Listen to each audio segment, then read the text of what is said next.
చాలా మందికి ఒక డౌట్ ఉంటుంది, వాళ్ళ బంధువులు చనిపోయిన తర్వాత పరలోకానికి వెళ్తారా వెళ్ళరనే డౌట్ ఉంటుంది. కానీ ఇంకొక మాట ఏంటంటే, ముందుగా మీకే తెలిసి ఉండాలి. ఎందుకంటే మీ ఇంట్లో ఉన్న వ్యక్తి మీ మనిషి కాబట్టి అతను రక్షణ పొందిరా లేదో మీకు తెలిసి ఉండాలి. అందుకనే రోమపత్రిక 10:13 ఉంది, ఎందుకనగా ప్రభువు నామమును బట్టి ప్రార్థన చేయవాడు ఎవడో వాడు రక్షింపబడును.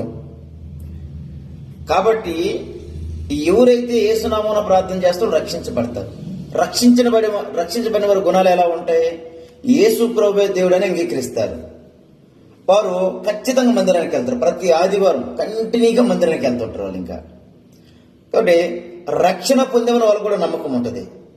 వాళ్ళు ఎక్కువగా పాటలు పాడటానికి ఇష్టపడతారు, స్తుతించడానికి ఇష్టపడతారు, వాక్యం చదవడానికి ఇష్టపడతారు, వాక్యం వినడానికి ఇష్టపడతారు, సాక్ష్యం చెప్పడానికి ఇష్టపడతారు. అంటే దేవుని పిల్లలు అనబడిన వారికి ఇన్ని గుణాలు ఉంటాయి. ఈ గుణాలలో లేకుండా పరలోకానికి వెళ్తానంటే మాత్రం అది అన్యాయం. అలాగ ఆలోచించవద్దు. ఈ గుణాలు కలిగిన వారు పరలోకానికి వెళ్తారు.